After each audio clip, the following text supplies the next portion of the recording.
And I was touched yesterday when you said, you know, what you really have to look for, what you really want to do, is you want to look for somebody to love, not for somebody who's going to love you.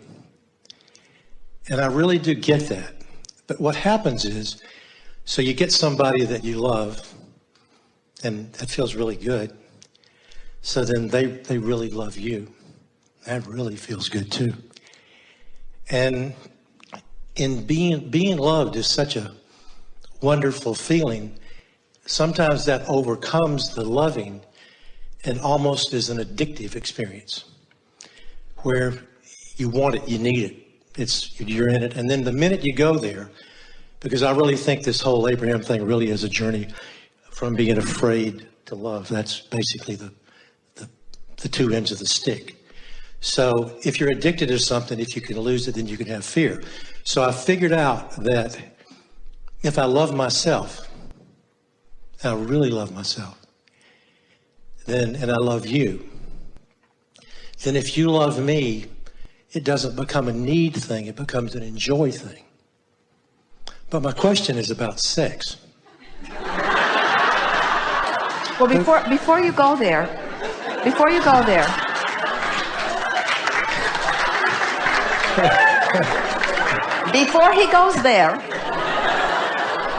I want to clarify, because everything you said is wonderful and we are in agreement with it, but there is something that we want to enhance just a little bit. And that is that when you say that you have found that you can be emotionally available, we want to encourage you to decide to be only emotionally available to the source within you. And then ask everyone who is your lover to rendezvous with you at that level. Because I can trust myself. And if I meet somebody just because I like them, doesn't mean I know them. And you have to know somebody long enough to trust them. Well, there's another reason for that. All of that may very well be true, but here's the reason that it is true if it is.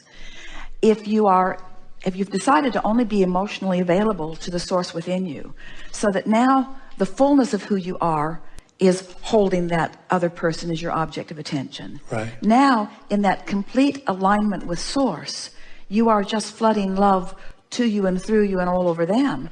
And how they are accepting it and what they're reflecting back becomes irrelevant.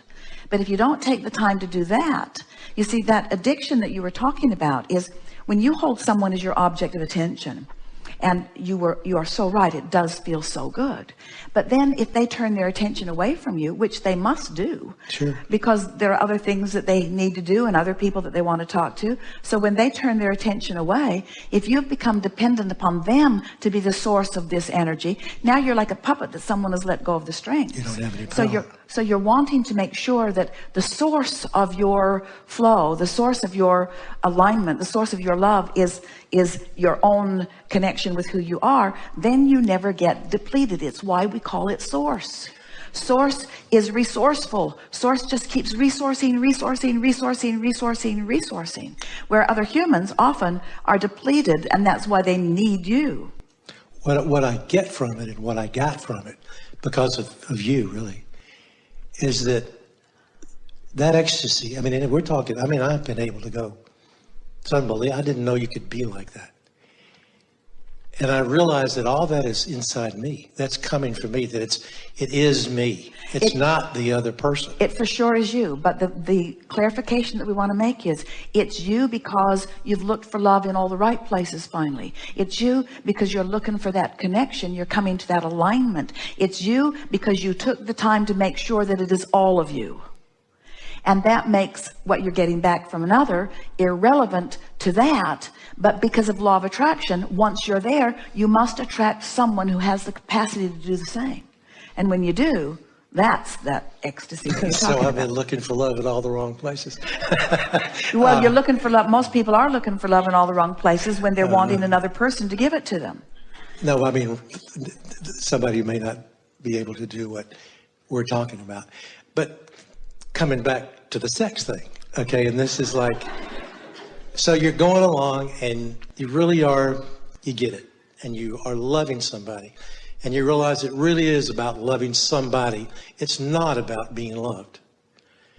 But then but we have to say something more. It's really about loving somebody. It's not about being loved, but even more than that, it's being the vibration of that which is love. Yes. In other words, that's the whole point of being in connection with who you really are. You become the vibrational equivalent and essence of that which is love. It's a vibrational thing, you say. That's why you can fly, yeah.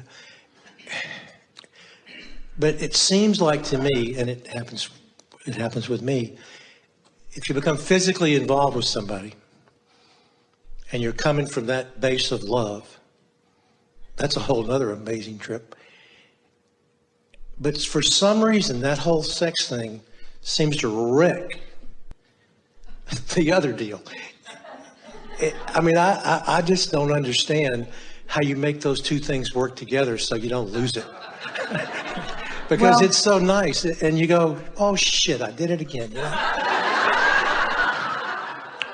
I'm sorry.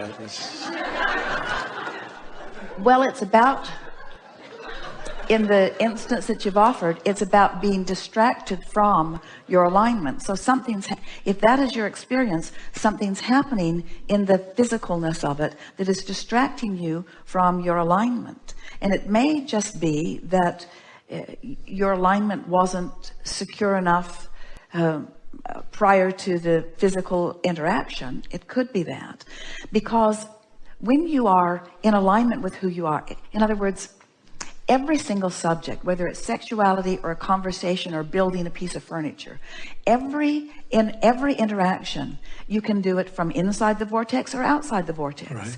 And anything that you do from inside the vortex is always infinitely more satisfying than if you do it from outside the vortex.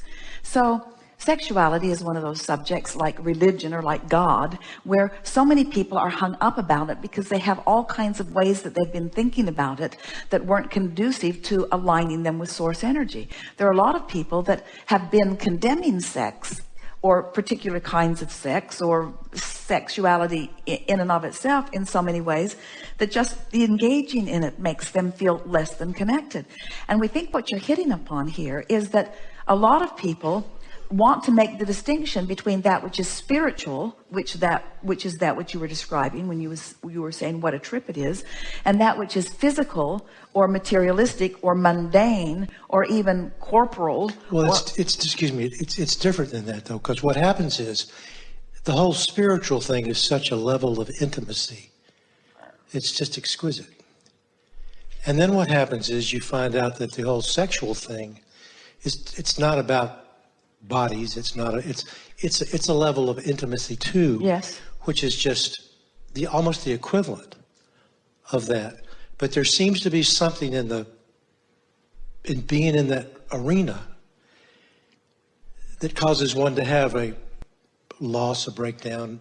Well, it doesn't have to be that way. That's the thing that we're saying to you. It doesn't have to be that way. And as it is your intention for it to not be that way, then in time you'll figure out what it is that you're wanting to do with the power of your own mind. But we think that the clue for you into what is going wrong falls in those opening words to us when you said that you have discovered how to be emotionally available. And it really comes to that experience that we were talking about earlier, where if you are in a vibration that is different than your partner, especially, you know what we were talking about in any union or coming together in any conversation, or especially a sexual experience, there is an innate from the perspective of both partners to want to meet somewhere in some sort of harmony. And so if you're vibrationally here and your partner is vibrationally here, both of you, without even consciously knowing you're doing it, are trying to come to some sort of level. And we know for sure that you're doing it because you just told us that you want to be emotionally available. And so what we would do if we were standing in your physical shoes is that we would start building this emotional grid that says, I'm going to maintain my spiritual frequency, and I'm going to ask the universe to deliver to me a sexual partner that will meet me on those spiritual terms. Where I don't lose myself. where you don't lose yourself. Because, and isn't it always, whether it's a conversation or a sexual engagement, isn't it always losing yourself when you're willing to come to meet another partner? Yeah. And so sometimes it's about, because the whole sexual game and the whole sexual attraction has a whole other set of rules. It sort of falls into the category of the way most people do most of their creating. There's a lot of power stuff that goes on in there that I find unpleasant.